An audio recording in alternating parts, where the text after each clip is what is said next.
dollars into the bank. No, that's not what we're talking about here today. What we're talking about today is Bitcoin. And although the analogy is very similar, we're talking about Bitcoin to the wallet, using a process called mining, and the three-step process on how to get Bitcoin from generating a service into producing Bitcoin in your wallet. That's what we're going to discuss today. Stay with us. First, all of the information provided in this video is for entertainment purposes only. It is not professional financial advice. Now let's get started. First of all, who am I? My name is Lawrence, and I've been mining Bitcoin since about 2013.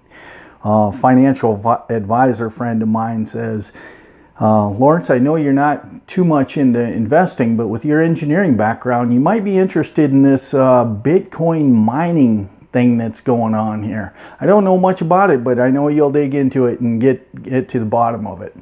A lot of research later, days and nights and of no sleeping and trying to figure out what this Bitcoin was all about. I figured out what mining was too, or assumed that I thought or found out what Bitcoin was, or Bitcoin mining was all about. So within 3 weeks, I had a machine ordered and delivered. This little machine that I brought in to my home was the S5. It produced about $5 a day, and with a cost of about $300 for the S5. So if you do the math on that, in 2 months, the machine is paid off. Other than electric, it was purely profitable after that. And I did the math after that, as if I was making $150 a month on one machine, what would 10 machines buy me? And for what cost? So I started producing Bitcoin for myself. And I'm going to show you that process right now through the process of Bitcoin mining. We'll start off big picture and then bring it down and show a few details in that. So it all starts with purchasing a miner.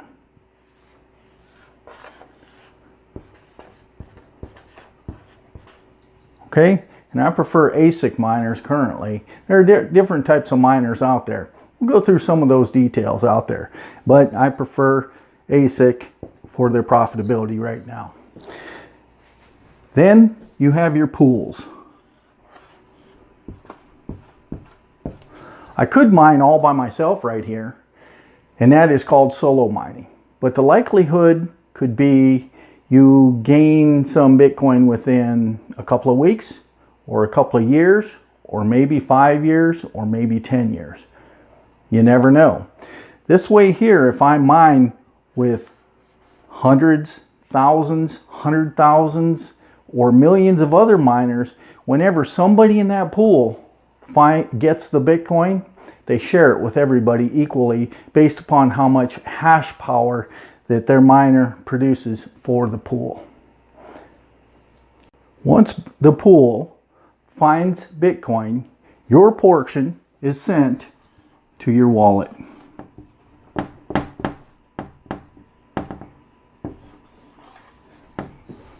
That's the basics right there. ASIC miner to the pool to your wallet. Now let's get into a few little details here about that ASIC miner to make it operational. ASIC miner, once we purchase it, needs power. And it's called a PSU, power supply unit, to provide power to that unit. Within the last 6 months, the power supply is attached to the ASIC miner, and it's pretty much 220 volts without any choices. Older units didn't come with the power supply. You had to purchase that separately. You could either buy it from the company or buy it separately. But you had the option of 110 volts, just like you have in the United States, 110 volts everywhere. And it does the conversion into 220 volts automatically. On today's, it's attached to the miner, and pretty much it's the only way to power that unit. Hey, if you were liking this video right now, go ahead and hit the like button down there. It really helps me out. And also subscribe. Thank you very much. And back to the program.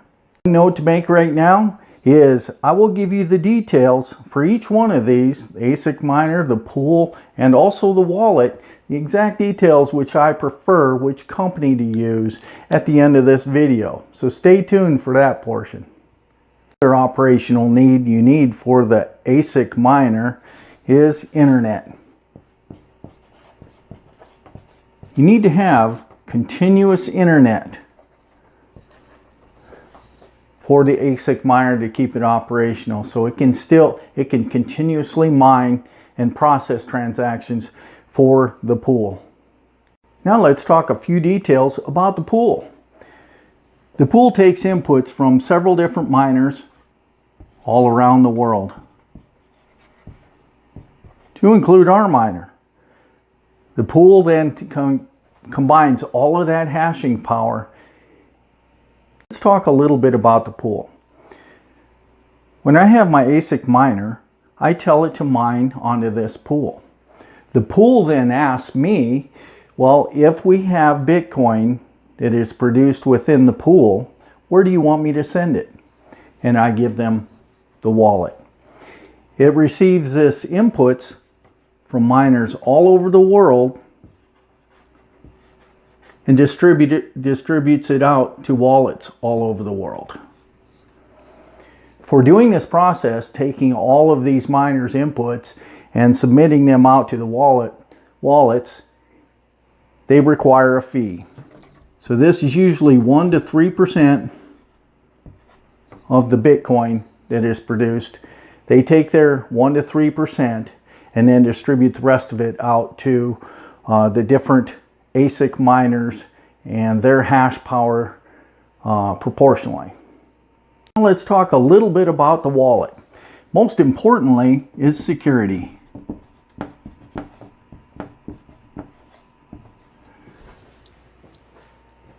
Do you own the keys for your coins that you are putting in there? Or are they holding it for you? You don't want that option. You want to have and own the Bitcoin that is in your wallet.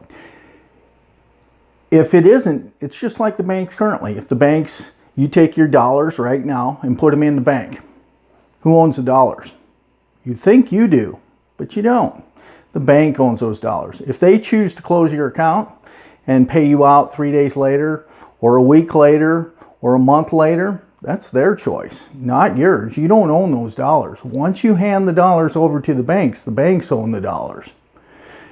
Just like in this case here, if your encryption is not owned by you in that wallet, you don't own the Bitcoin.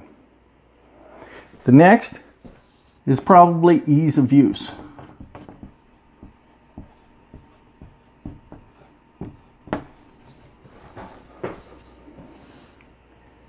Is this wallet on your phone?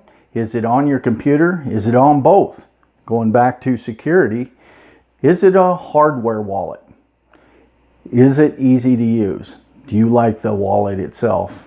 Is it pleasing to you? So ease of use. The next is reliability. Has the company been around for a while? Are they trusted? Are they widely used? What are their customer service ratings? Before giving you what type of miner to purchase, what type of pool to use, and what type of wallet to use as well, there are many different considerations into doing this here. It's figuring out the cost. What is your electric cost in your area for where you're going to hook it up? How do you hook it up? What do you use for switches? What do you use for internet cable? What do you use for many different things, such as power supplies, the different type of connectors on the cords. They don't come with cords.